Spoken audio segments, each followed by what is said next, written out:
안녕하세요. 30 초반의 여자예요. 자동차 부품 관련 조그마한 회사를 다니고 있고 여기서 일하다가 남편을 소개받고 만나선 결혼을 했습니다. 저희 소장님께서 몇 없는 여직원이라면서 예전부터 제 연애사에 그렇게 관심이 많으셨거든요. 그게 막 기분이 나쁠 정도로 참견을 하는 정도는 아니었고 빨리 좋은 사람 만나라면서 여기저기 자신이 알고 있는 괜찮은 총각들을 소개시켜 준다면서 자리를 주선해 주셨어요. 그 덕에 저도 일하러 갔다가 공짜로 소장님 덕에 소개팅을 여러 번 했었고, 그러다 연애도 한 번 했었죠. 남편은 두 번째로 제가 사귄 사람이고, 또 결혼까지 꼬리를 난 마지막 남자입니다. 물론 제가 이전에 소장님의 소개로 만난 남자와 연애를 했었다는 것은 지금껏 소장님과 저 둘만이 알고 지내는 비밀이고요. 저 결혼할 때 소장님이 그러시더라고요. 결혼까지는 갈지 몰랐는데 이렇게 가버릴 줄 몰랐다고 말이죠. 그 말을 듣고 나서 생각해보니 정말로 저도 의외더라고요. 내가 남편이랑 결혼까지 가게 되었다는 것이 말입니다. 저는 사실 결혼은 딱히 관심이 없었고 그냥 당장의 외로움을 채워줄 수 있는 좋은 남자친구를 만들고 싶다는 생각이 전부였던 여자였어요. 결혼을 하자고 하니 모아놓은 돈도 별로 없었고 그렇다고 내가 능력이 아주 좋아서 나를 보쌈 싸듯 데려갈 남자를 만날 수 있는 것도 아니었기 때문이었죠. 어릴 적부터 집안 형편이 그리 좋지 못해서 늘 돈 걱정을 하며 사시는 엄마를 옆에서 지켜봐서 그런지 저는 결혼을 한다는 건 경제적으로 완전히 자유를 찾았을 때에나 가능한 것이라고 인식이 오래도록 잡혀 있었습니다. 내가 돈을 많이 벌었던, 상대방이 돈을 많이 벌었던 둘 중 하나를 해서는 부부가 경제적으로 자유롭게 사는 게 이상적인 결혼이라 생각을 했어요. 그러니 당장 친정 부모님께 용돈 드리고 자취방 월세 내며 월급의 반 정도를 정기적인 지출로 쓰고 있었던 저는 당장 결혼을 꿈도 꾸지 못하고 살아야 했죠. 내심 친정 부모님도 제가 결혼을 하지 않은 채 딱 용돈만 계속 주면서 처녀로 쭉 살기를 원하셨던 것도 같았고요. 그런데 남편을 만나고 나서 이런 저의 결혼에 대한 선입견이 조금씩 깨졌습니다. 남편은 저하고 크게 다를 바가 없는 가정 환경에서 자란 남자였거든요. 아니, 오히려 더 못 살면 못 살았다고도 할 수 있는 형편에서 자란 사람이었죠. 호르머니한테 자란 남편은 대학 가서도 자기가 아르바이트해서는 어머님 용돈을 드리고 군대 가서도 받는 그 뒷꼬리만한 돈을 모아선 어머님께 드리고 또 직장을 가서도 자기 월급의 대부분을 어머님께 가져다 바치면서 스스로를 헌신한 사람이었어요. 처음엔 이런 남자랑 어떻게 연애를 하나 싶더라고요. 버는 족족 어머니한테 돈을 퍼다주는 사람과 연애는 죄책감이 느껴져서 어떻게 하며 또 결혼은 어찌하나 싶었죠. 당연스레 결혼은 꿈도 꾸지 못한 채 그냥 소소히 서로 만나 데이트하면서 연애만 하며 지내려 했는데 남편을 보면 볼수록 참 사람이 괜찮더라고요. 저를 만나면서 조금씩 저한테 더 최선을 다하는 모습을 보이기도 했고 결혼하게 된다면 제가 원하는 대로 미래를 계획하고 함께 지켜나가고 싶다며 저 기분 좋으란 소리를 참 잘도 했습니다. 저랑 데이트를 하고 있을 때에는 저한테만 온전히 집중을 했고 시어머니께서 그 당시에 엄청나게 전화를 하시며 데이트에 회방까지 놓을 뻔 하신 적도 있었는데 전화도 일부러 안 받더라고요. 시어머니가 밖에서 연애하는 아들을 질투하고 있다는 것이 눈에 뻔히 보였지만 홀어머니니까 그럴 수 있다고 생각을 했어요. 그리고 저한테 더 신경을 써주는 남편의 태도를 보면서 결혼을 하면 우리 남편이 더 가정적으로 날 대해줄 거라는 확신도 생겼죠. 그래서 정말 보잘것없는 사람이었고 모아놓은 돈이 쥐뿔 많고도 없는 남자였지만 사람 하나 진국인 거 보고는 결혼을 했습니다. 내 결혼이 분명 잘한 선택일 것이라고 스스로를 칭찬하면서 식을 올렸죠. 그게 2년 전이었고 저는 결혼한 지 한 달도 지나지 않아 내 결혼에 문제가 있었다는 걸 알았어요. 시어머니가 신혼 초부터의 간섭은 정말 말도 못하게 컸습니다. 남편이랑 회사 근처에 있는 전셋집을 겨우 마련해서는 좁아터진 그 집에서 살림살이를 차려놓고 결혼을 시작했어요. 남편도 저도 연인과 함께 사는 게 처음이었기 때문에 서로 설레는 부분이 분명히 있었고요. 앞으로 차근히 집을 넓혀가보자는 희망이라도 품어가면서 각자의 일과 삶에 감사하려 했습니다. 아니, 더 정확히는 제가 그렇게 살자고 말을 주로 하는 편이었습니다. 하지만 남편은 결혼을 하고 나니 갑자기 안 하던 마마보이 짓을 하더라고요.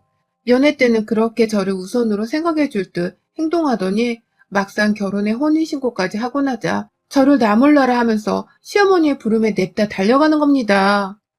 혼자 밥 먹기 너무 울적해서 우울하다. 라고 어머님이 한 소리하며 전화를 하시면 지금 갈게요. 라면서 시댁으로 바로 달려갔고요. 엄마가 집에 반찬을 해놨는데 이거 가져가라. 라고 하면 그 길로 혼자 주말에 시댁에 가서는 하루 종일 있다가 집에 왔어요. 아니 신혼 초의 부부는 보통 함께 움직이면서 시간을 보내려 하잖아요. 시댁이나 친정을 가더라도 함께 가고 말이죠. 그런데 제 남편은 오히려 결혼 이전처럼 살아줘야 자기 엄마가 덜 우울해 할 것이라면서 자기 혼자 먹을 것을 사서 시댁에 가서 시간을 보내다 왔어요. 처음엔 저를 두고 가는 게 은근히 섭섭하고 기분이 나쁘더라고요. 시어머니도 일부러 그러는지 꼭 부부가 둘 다 쉬는 주말마다 남편을 불러서는 자기가 외롭고 힘들다는 소리를 막 하셨고요. 그쯤 되면 그냥 모자가 서로 보고 싶은 나머지 핑계를 만들어가면서 서로 만나고 있는 게 아닌가 싶었습니다. 그런데 이런 생각은 정말 약과였어요. 신혼 초에는 제 남편만 마구 불러대면서 시간을 보내더니 아들이 결혼했다는 사실이 조금씩 익숙해지신 건지 어머님이 슬슬 저도 불러대더라고요. 주말에는 당연한 것이었고 어쩔 땐 퇴근을 하고 집에 막 도착을 한 순간에 다시 신발을 신고 집을 뛰쳐나오게 만들기도 하셨어요. 이유는 그냥 단 하나, 당신이 저희 부부를 보고 싶다고 제발 좀 오라고 하소연을 하셨기 때문이었죠. 그 바람에 엄마 바닥인 남편이 먼저 뛰쳐나가고 그 뒤로 제가 따라 나가고 분명 우리가 신혼은 신혼인데 이게 뭐 하는 짓인가 싶더라고요. 결혼 전에 남편이 했던 달콤한 말들은 다 결혼을 하기 위해 했던 진심 없는 말들이었나 싶고 시어머니의 지나친 간섭과 저를 향한 관심이 슬슬 스트레스로 쌓여갔습니다. 그 와중에 남편은 계속해서 자기 용돈의 대부분을 시어머니께 퍼다주고 있었고 남은 돈은 우리의 미래를 위해 저축을 해야 한다고 하길래 저 혼자 월급을 벌어다가 우리 부부의 생활비로 보태 쓰곤 했죠. 저 또한 우리 부모님 용돈을 드리고 있었는데 이 상황이 너무 부담스럽고 힘들었습니다. 그런데도 딱히 손 쓸 수 있는 부분이 없어서 그냥 이대로 계속 살고 있었어요. 시어머니의 저를 찾는 빈도수는 계속해서 늘어만 갔고 남편은 거의 시댁과 저희 집을 마치 조강지처와 세컨드를 번갈아 만나듯이 심할 정도로 왔다 갔다 하면서 자신의 주말 혹은 퇴근 후 평일 저녁을 보냈습니다. 저는 마치 시어머니랑 남편을 나눠 가지고 있는 듯한 기분이었죠. 그러다 올 초에 저희 친정엄마가 허리를 삐끗하시는 바람에 병원에 입원을 하시게 된 적이 있었어요. 코로나 때문에 병원 안에 입원을 시키는 것 자체가 너무 걱정이 되었고 나이가 있으신 분이 갑자기 허리를 다친 것이어서 자식인 제 걱정이 이만저만이 아니었습니다. 병원 측 말을 들어보니 코로나 때문에 보호자가 마음대로 병원 안에 출입도 못하더라고요. 그래서 엄마를 보러 병실 안에 들어가려고 보호자 코로나 검사도 받고 매일같이 제 몸 처신도 똑바로 하면서 생활을 했어요. 그러다 퇴근을 하면 남편한테 양해를 구하고서는 친정엄마를 가족대표로 보러 가기도 했고요. 그런데 이 소식을 저희 시어머니께서 전해 들으셨나 보더라고요. 전화가 와서는 한다는 말이 니네 엄마 아프시다며? 그런데 넌 네 시어머니 아픈 건 보이질 않니? 나 머리가 지끈거려 죽겠는데 네 남편은 전화도 안 받고 라고 하면서 저를 찾으시더라고요. 기껏 엄마 병 간호하려고 병원에 온 거 뻔히 알면서도 이런 저를 자기 집에 와서 자기 먼저 간호하라면서 절 부르더라고요. 제 입장에서는 정말 기가 찰 수밖에 없는 상황이었죠. 우리 엄마가 시어머니랑 어디 갔나요? 감히 나를 배 아파 낳아준 우리 엄마를 어디다 대고 비교를 하냔 말입니다. 처음엔 시어머님 말씀이 너무 어처구니없고 기분도 나빴어요. 그래서 엄마 돌봐드려야 해서 못 가니까 남편이 연락될 때까지 기다리라며 말도 확고하게 드렸고 남편한테도 제가 따로 연락을 했습니다. 남편이 전화를 잘도 받더라고요.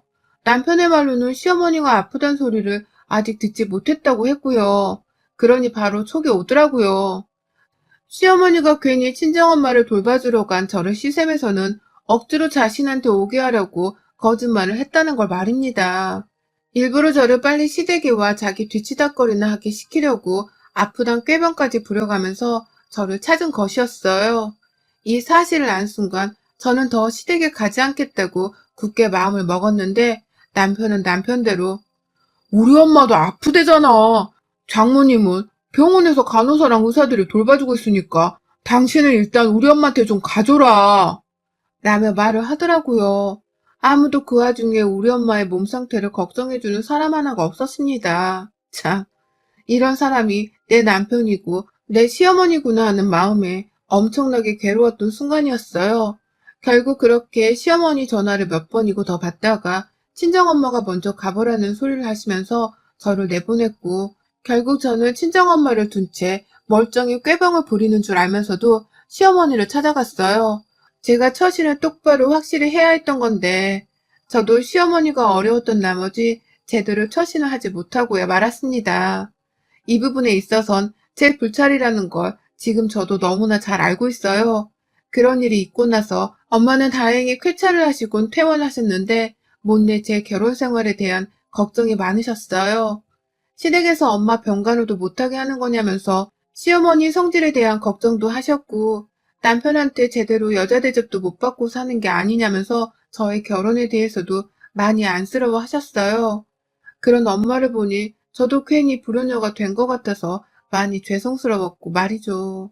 두고두고 시어머니의 행동과 남편의 말들을 곱씹으면서 혼자 매번 속도자하며 살던 도중 갑자기 이번엔 저희 시어머니가 진짜로 아파서 입원하셨습니다.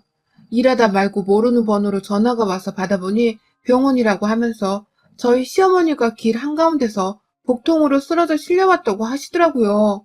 처음엔 너무 이상했어요.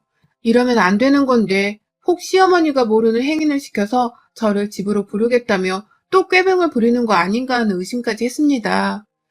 그 정도로 워낙 화도 잘 내고 할 말 다 하고 살면서 스트레스 받는 거 없이 사는 분이셨기 때문에 복통으로 갑자기 쓰러지셨다고 하는 게 너무 믿겨지질 않았어요. 결국 그 자리에서 저는 저대로 남편한테 연락을 했고, 남편과 막 얘기를 하다가 남편이 자기 일이 너무 바빠서 지금 당장 병원에 가지를 못한다고 사정을 하길래 제가 어쩔 수 없이 회사에 반차 쓰고서 병원으로 달려갔어요. 그런데 가보니 어머님은 잠시 장이 뒤틀렸을 뿐이라면서 병원 수액을 맞고 쿨쿨대면서 주무시고 계시더라고요. 나중에야 깨고 나서 제가 온 줄을 알고서는 아유, 내가 요즘 사는 게 힘들어서 이렇게 피피 쓰러지네 라고 하면서 아프단 소리를 하며 동정을 유발하셨고요.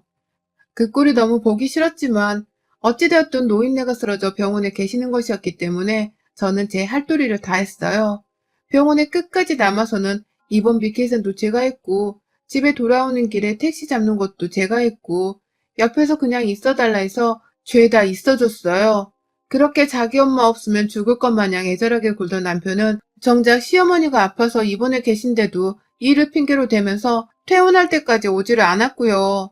그러니 시어머니도 아래보다는 차라리 윗사람 대접을 해주면서 지극정성으로 옆에 붙어있는 제가 더 만만하고 우습게 보였나 보더라고요. 보통은 이런 며느리를 고맙다고 생각해 줄 텐데 저희 어머님은 완전히 달랐던 겁니다. 그 후 시어머니는 하루도 빠짐없이 저를 부르셨어요. 출근해 있는 걸 뻔히 알면서도 나 배가 또 아프려고 하는데 라고 하면서 저를 찾으셨고, 회사를 빼먹고 당장 집에 오라면서 말도 안 되는 억지를 부르며 절 찾기도 하셨습니다. 중간에서 남편한테 정리 좀 잘 하라면서 연락을 하기도 했는데 남편은 오히려 나 일하잖아 라고 하면서 알아서 해결하라며 뒷짐을 졌고요. 주말이 되면 꼼짝없이 아침부터 저를 찾는 바람에 남편은 저를 억지로 또 끌고선 시댁으로 갔어요. 그렇게 가면 시어머니는 아픈 내색 하나 없이 멀쩡하게 잘만 계셨는데 밥을 할 때가 되거나 집에 양말 한 짝이라도 빨아야 하는 게 있으면 갑자기 아픈 척을 하면서 아유, 난 힘이 없어서 네가 좀 온 김에 해라 라고 하며 저를 시키셨죠. 나랑 싸우자는 것인지 아니면 이렇게 괴롭히다 정이 들려고 하는 것인지는 도저히 모르겠었지만 생각할수록 옆에서 시어머니 뒷바라지를 해주고 있는 제 자신이 참 꼴불견스러웠습니다. 친정엄마 아프실 때에도 자기 생각만 하면서 저를 불러대더니만 이제는 아주 나를 옆에 끼고서 잔소리를 하거나 심부름을 시키는 것에 재미 들린 사람인 것만 같았어요. 그 정도로 시어머니는 퇴원하고 난 후 저를 자꾸만 불러대면서 이것저것을 시켜대려고 하셨습니다. 그러다가 일주일도 채 넘기지를 못하고서 제가 이 괴롭힘을 더는 못 견뎌내겠다면서 시어머니께 버럭 대들어버리고 말았어요. 아니 글쎄 어머님이 이번에도 회사에 있는 저한테 전화를 해서는 집에 오라는 말 같자는 소리를 하면서 자기 병간호를 하라고 지랄을 하더라고요.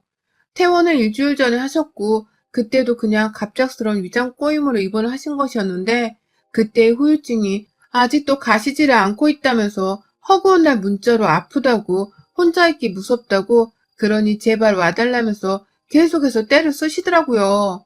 병원에 실려가셨던 날 입원하며 수액을 맞고 코까지 골아가면서 잘만 잠을 주무셨던 분이셨거든요. 그러다 퇴원을 하고 나서도 집에서 아주 팔팔거리면서 잘만 돌아다닌 분이셨고요. 그런데 꼭 제가 출근을 했다 하면 꾀병을 부리듯 아프다고 연락을 해오셨고 이 꾀병은 주말까지도 이어졌습니다. 제가 바빠 죽겠을 때에만 자기 아들이 아닌 저를 찾으면서 집으로 당장 오라고 생떼를 쓰니 저도 환장을 노릇이었죠. 아프다는 시어머니를 남편은 정작 거들떠 보지도 않고 나몰라라 하면서 갑자기 생판 불효자 행사를 하니 저는 더 황당할 지경이었고요. 이렇게 짜증이 계속해서 반복이 되고 저도 회사에서 이제는 제 핸드폰이 울리는 것에 대해 주변 동료들의 눈치를 보기 시작했습니다. 또 시어머니 전화냐고 묻는 동료의 말에 멋쩍어 하며 쓰느숨을 짓다가 결국 제 핸드폰을 꺼버리는 상황에까지 이르렀고요. 근데 또 거래처 사람들 전화를 받아야 할 상황이었기 때문에 핸드폰을 영영 꺼놓지도 못했어요. 결국 무음으로 변경을 해놓고는 거의 몇 분에 한 번씩 전화기를 확인해가며 일을 해야만 했고 퇴근을 하면서 퇴근길이라며 또 전화를 바리바리 해대는 어머님의 독촉에 결국 제 화가 폭발을 해버렸어요. 전화를 받아서 물었습니다. 왜 자꾸 나한테 전화를 하냐고 말이죠.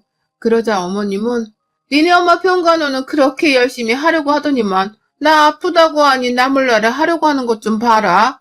너 아주 싹수가 노랗구나. 니네 엄마가 시집가서 시어머니한테 그따위로 행동하라고 가르치디? 응? 라면서 제 가정교육을 운운하더라고요.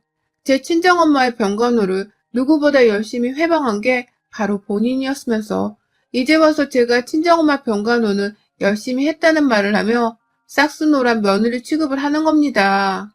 저 낳아준 친정엄마랑 본인을 같은 취급하면서 대우해주길 바라냐 말입니다. 친정엄마는 나를 낳아준 둘도 없는 소중한 사람이고 시어머니는 어머니 남편을 빼고서는 피 한 방울 안 섞인 남인데 왜 이렇게 뻔뻔한 말을 잘도 하시는 거냐고요. 그러니 저도 전화를 하면서 더욱 열이 받았고 집으로 가는 길이었는데 저도 모르게 제 발걸음이 시댁으로 향했어요. 전화를 하는 내내 너는 왜 니네 엄마를 잘 챙겨주면서 난 한 번은 먼저 챙겨줄 생각을 안 하냐고. 니네 엄마한테 하는 거 반만큼이라도 좀 해보라니까. 나 아파서 병원에 실려가 입원까지 했는데 일주일이 아니라 한 달 내내 병간호를 하러 우리 집에 와도 모자란 거 아니니? 근데 넌 꼴랑 며칠 와서 간호해준 걸로 생색을 내려는 거야? 지금 당장 와서 내 병간호를 하라니까. 나 아직도 복통이 좀 느껴진다니까. 라고 하면서 꾀병을 부리며 저를 오라고 닥달하는 시어머니 말에 저는 차라리 귀머거리가 되면 좋겠다는 생각까지 했어요. 복통이 느껴진다는 사람이 어째 이리도 소리를 잘 지르나 싶은 나머지 기가 막히기도 했고 시댁에 가자마자 이 역펜을 한 방에 조져줘야겠다는 마음도 품어버렸습니다. 그리고 저 시댁에 들어가자마자 이런 제 결심을 바로 지켜냈어요. 아니나 다를까 집에 가보니 남편은 없고 시어머니는 저 하나만을 또 불러내고 있었더라고요. 그동안 그렇게 자기 아들만 찾더니 왜 이젠 또 나만 찾으며 나를 괴롭히시나 싶어서 우라통이 치밀어 올랐죠. 시댁에 들어가 시어머니께 어디가 아프신데요? 라고 물었더니만 어머님은 나 말할 힘 없다. 그냥 저녁이나 좀 먼저 차려줘. 라고 하면서 저를 부엌으로 떠밀어 놓고는 혼자 거실로 들어가시대요. 아프다더니만 누워서 잘 생각은 안 하고 거실 소파에 들어누워 TV를 보는 겁니다. 누가 봐도 꾀병이었다는 것을 말하는 듯이 말이죠. 그러니 저도 가만히 있을 수가 없었어요. 거기 말고 방 안에 들어가서 제대로 쉬세요. 라며 한 번 소리를 질렀고 제 소리에 놀라긴 했으나 무시를 하는 시어머니께 두 번 더 소리를 질렀어요. 지금 당장 방구석에 기어들어가서 자라고 복통이 뭔지 한번 제대로 알게 해드려요? 라고 하면서 저 스스로도 감정 조절이 안 되어 미친년 마냥 소리를 질렀어요. 그러니 이번에 시어머니도 겁을 먹고서는 놀라서 소파에서 일어나셨고 은근슬쩍 방 안으로 들어가려고 하셨거든요. 그런데 그 순간 어머님이 혼잣말로 그러시더라고요. 저게 미쳐도 단단히 미쳤네. 감히 시어머니 병간호를 하라고 불렀더니 소리를 질러? 라고 말이죠. 그러니 저도 덩달아 미친년이라고 발악을 했죠. 우리 엄마가 아플 때는 온갖 소리를 하면서 병실에서 나오게 하더니만 당신이 아프다고 하니까 나를 아주 잘도 부르네. 내가 우리 엄마 병간호도 그따위로밖에 못 해드렸는데 가족도 아닌 당신 병간호를 왜 열심히 해야 하는 건데? 꾀병인 거 뻔히 아는데 왜 내가 당신 병간호를 당신 아들보다 열심히 해야 하는 거냐고. 지금 이 상황에서 미친 건 내가 아니라 당신이 미친년이지. 하여튼 미친 것들은 지들이 미친 줄을 몰라요. 얘라이 쥐뿔도 없는 게 시어머니라고 꼴에 꼴값은. 라고 하면서 시어머니를 그 자리에서 진심을 담아 욕도 하고 진심으로 웃으며 비하도 했습니다. 부엌 한복판에서 감히 내 손에 물 묻히게 할 생각도 하지 말라며 그냥 그 상태로 몇 번이나 더 시어머니 면상에다가 미친년이라고 욕을 퍼부었더니만 시어머니도 지금 자신이 듣고 있는 욕이 진짜 그 욕이 맞나 싶었는지 황당하단 표정으로 눈만 동그랗게 뜨곤 저를 보더라고요. 충격이라는 듯이 말이죠. 그걸 보니 저도 겁먹은 시어머니의 꼬라지가 너무 우스웠고 더 열심히 발악을 하면서 미친년 소리를 해주다가 시댁을 나왔어요. 미친년 소리 또 듣기 싫으면 나 그만 부르라는 말을 덧붙이면서 말입니다. 집으로 돌아오니 남편은 집에 이미 와 있더라고요. 그렇게 마마보이 마냥 지 엄마를 챙기고 감싸며 살더니만 이제 보니 남편은 정작 지네 엄마가 아프고 간병을 필요로 할 때는 남보든 남몰라라는 선택적인 마마보이였더라고요. 그러니 제 눈에는 이놈도 미친놈으로 보이기 충분했죠. 그래서 당분간 좀 시간을 가지자면서 그 자리에서 혼자 짐 싸서는 집을 나왔어요. 시어머니한테 그간 출근하고 나서도 받은 문자며 전화며 이게 다 시어머니의 시집살이에 속하는 걸 아냐면서 이걸로 변호사 사무실 찾아가서 확 이혼 소송해서 위자료나 청구받을지 말지를 좀 생각해 보겠다면서 집을 나섰더니 남편도 저를 헐레벌떡 따라 나오더라고요. 잘 살다가 무슨 이혼이냐면서 말이죠. 그래서 저도 말했네요. 야, 지금 애 없을 때 너랑 너네 엄마 같은 사람들한테서 떨어져 나와야 내가 앞으로 더 잘 살지 않겠냐? 나보고 니들 미친 모자 옆에 그냥 붙어서 더 개고생을 하며 살라고? 어린 반포너치도 없는 소리. 우리 사이에 애가 없는 건 하늘이 도운 거다. 나 생각 좀 해보고 그냥 살 순 없으니 너랑은 이혼할래. 그땐 니네 엄마도 나한테 보상은 제대로 해줘야 할 거다. 라면서 그냥 무작정 나와버렸어요. 지금 추석을 앞뒀는데 남편은 어떻게든 저를 달래서 지네 집으로 명절 제사 지내러 가게 하겠다고 아주 저자세로 나오며 발악을 하고 있습니다. 저는 저대로 그런 남편을 더 피말리게 하면서 무시를 하고 있고요. 시어머니도 제사는 지내야 하지 않겠냐면서 조상들께 인사를 하자고 연락이 오더라고요. 내 조상도 아닌데 저보고 인사를 하라면서 말이죠. 그래서 제가 네, 너나 잘하세요 라고 했습니다. 그 말 한마디하고 시댁 것들은 아주 쌩을 까고 있고 그냥 안 되겠다 싶어서 남편이랑은 이혼을 하기로 결심을 했습니다. 시어머니로부터 시집살이 당한 건 핸드폰 통화, 문자 내역에 아주 차고 넘치는지라 증거를 모으고 말고 할 것도 없길래 그냥 핸드폰 하나 들고서 변호사를 찾아가 보려고요. 이왕이면 방치를 한 남편도 싸잡아서 소송을 하고 싶은데 그런 건 변호사하고 제대로 상담을 해봐야 할 것 같습니다. 지금 회사 점심시간에 혼자 밥 안 먹고 변호사 사무실 찾아보다 필 받아서 사연을 써봤는데요. 쓰면서도 제 속이 다 시원하네요. 아닌 것들이랑은 애 없을 때 하루라도 빨리 헤어지는 것이 분명 옳은 결정이라고 생각을 합니다. 제 선택이 맞다고 여러분들도 응원 한마디씩 좀 해주세요. 여러분의 생각은 댓글로 남겨주세요. 오늘도 시청해주셔서 정말 감사합니다.